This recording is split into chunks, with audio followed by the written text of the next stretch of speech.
Bionic Commando has been one of the longest running gaming series out there, dating all the way back to the late 80s on the NES. I have never played any of the previous games though, only recently decided to check out this 2009 third-person action reboot for the franchise. And you know what? I actually had a decent time. This game is definitely more engaging than I thought it would be. It's very story-driven, action-heavy, and the levels, while short, are actually quite varied and present unique challenges in of themselves. Now, that's not to say that everything's perfect, so today I'm going to break down my experience playing 2009's Bionic Commando for the very first time.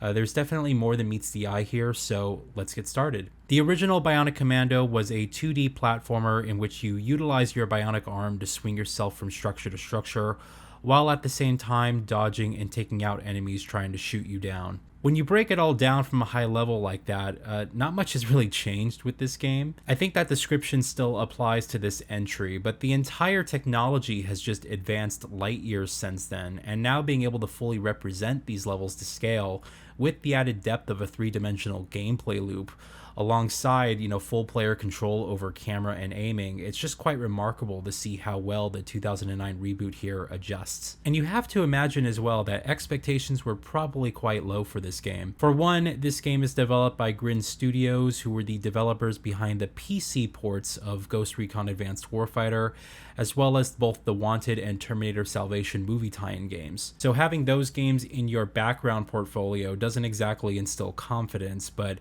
Capcom gave them the license for Bionic Commando, and what came out of it is actually quite surprising. On the whole, I actually think this is Grin's best game. It's definitely got more heart, more soul, and more polish compared to their previous outings. However, there are still telltale signs that you can see where they cut some corners and things weren't exactly as optimized as they should have been. But the gameplay here is actually pretty decent.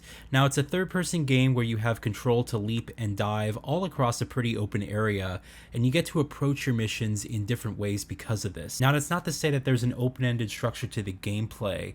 The levels here do offer some exploration, but there's always a general direction of where you're traveling towards. It's just that when it comes to engaging enemies, most of the time you could decide to attack them head on or perhaps circle around and get them from behind. This agency to the gameplay means that no two fights are really the same. And I must admit that when I first started playing this game, I was selecting the difficulty, and because there's no descriptions, I only saw normal, hard, and bionic difficulty. But the way it was sort of laid out was in this triangular format. So, me being sort of curious, I selected the bionic difficulty, which actually turned out to be the hardest difficulty in the game. And I ended up completing that game on that same difficulty. I found myself just getting super frustrated numerous amount of times. And it isn't a long game by any means, but man, it is challenging on that difficulty level. To be honest, I think that the extreme difficulty actually made this game a bit better overall. Like, although I got frustrated more times than I could count, it meant that each encounter, each level had to be approached very carefully. And I found myself not just jumping in trying to attack everything in sight, but rather take my time and really assess the layout of the levels, the placement of the enemies, and so on, to sort of see what my best point of contact would be. Overall, I enjoyed the gameplay on offer here.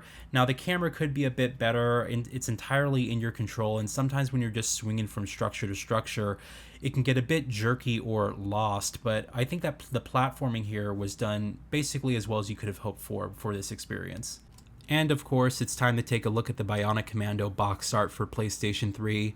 I like this cover art overall. We got our main protagonist here with the bionic arm sort of in full view, Capcom branding and such. I think it's a pretty nice cover. Nice look at the spine there, and on the back we got a bunch of different screenshots. We got our character kind of swinging from platform to platform, all the different enemies and stuff, and it talks a lot about the different elements there, so that's really cool. Now, if we open this up, it's pretty basic when it comes to the presentation here, but that's not necessarily a bad thing. We got a nice, clean game disc showing, once again, our hero Spencer. And the manual for what it is actually pretty decent. Now, it's black and white, but it actually has a lot of information when it comes to the gameplay experience and the overall story and world, and that's what kind of stood out to me while looking through it. I mean, you look at that full two-page sort of synopsis of the story there. We got different information about the controls and the different layouts and stuff. It goes into different character bios later on as well. I think overall it's a well put together manual that basically has all the information that you could want from one of these manuals and stuff, even full page artwork, as you can see right there. So yeah, pretty cool. Overall, I think it's a decent presentation overall. This was sort of early Capcom, so before they started kind of revitalizing themselves with the 8th generation, it's kind of interesting to look back and see where they were at this time. So anyway, yeah, cool look at the box art for Bionic Commando. Now, presentation-wise, it's important to note that what we're watching here is the PlayStation 3 version. I found an old Digital Foundry article which stated that the PS3 version was the platform of choice when it came down to this game. It boasts some extra graphical effects not seen on the Xbox 360, and it's also important to note that neither version of the game is particularly smooth when it comes to frame rate delivery. It's also a bit of a shame because this game is not backwards compatible on the Series X, which just would have made that console version the one to get and make this game a lot more smooth than I think even the developers originally intended. But overall, I think the game looks nice. Now, it's running at a sub HD resolution, but on the PS3 you do get high dynamic range lighting, you get bloom, which is exclusive to that platform, and it just makes for an overall visually pleasing looking game. This was early Capcom, so it's got all the lovable cheese when it comes to the story delivery, but I think on the whole, this game looks decent for the generation. There's also a PC version as well, and probably when you combine the best visuals with the smoothest frame rate on that platform, this game can really look great. But overall, I was happy with my PS3 experience most of the time. It's a bit jaggy with barely any anti-aliasing, but I've seen worse from this era, and the variety in levels here have just great artistic direction that help make this all the more better. Now, frame rate, as I touched upon earlier, is just really the main issue here. The game targets 60 FPS, but only barely manages to stay above 30 most of the time. And generally speaking, you'll see frame lurches anywhere from the 20s all the way to the 50s. It's just wildly variable, and it should have just been capped to 30 because unless you're looking at the sky the entire time, and even that doesn't run at a constant 60 FPS, you're just getting nowhere near that frame rate target. Now on PS3 you also have VSync, so you don't get any of the terrible screen tearing that apparently the Xbox 360 version suffers from as well. But this should have just been, worked on a lot more, and what we have here is a problem of optimization. Unfortunately, it can really make the visuals and presentation suffer, and it's just unavoidable. And while I wouldn't necessarily call this game unplayable, I just found that the frame rate stutters are severely distracting, and you couple that as well with the hardest difficulty that I was playing on, and it's just no wonder I wanted to throw my controller at the screen a few times. I was just causing myself great pain and suffering. Now, musically, man, I was shocked here. We have simply one of the best soundtracks from this era I've heard in quite a long time, and I was shocked. In fact, immediately after completing the game, I went and bought the soundtrack for myself. I was just very happy musically with the game. You have this collection of intense, epic battle songs with more orchestral, quieter tunes, and you combine that with a more ambient electronic score. It just offers so much in enriching you in its world, its characters, and its story, and I just really enjoyed it. I enjoyed listening to it to this very day. The rest of the audio package is pretty decent as well. I think sound-wise and sound design, they do a good job here.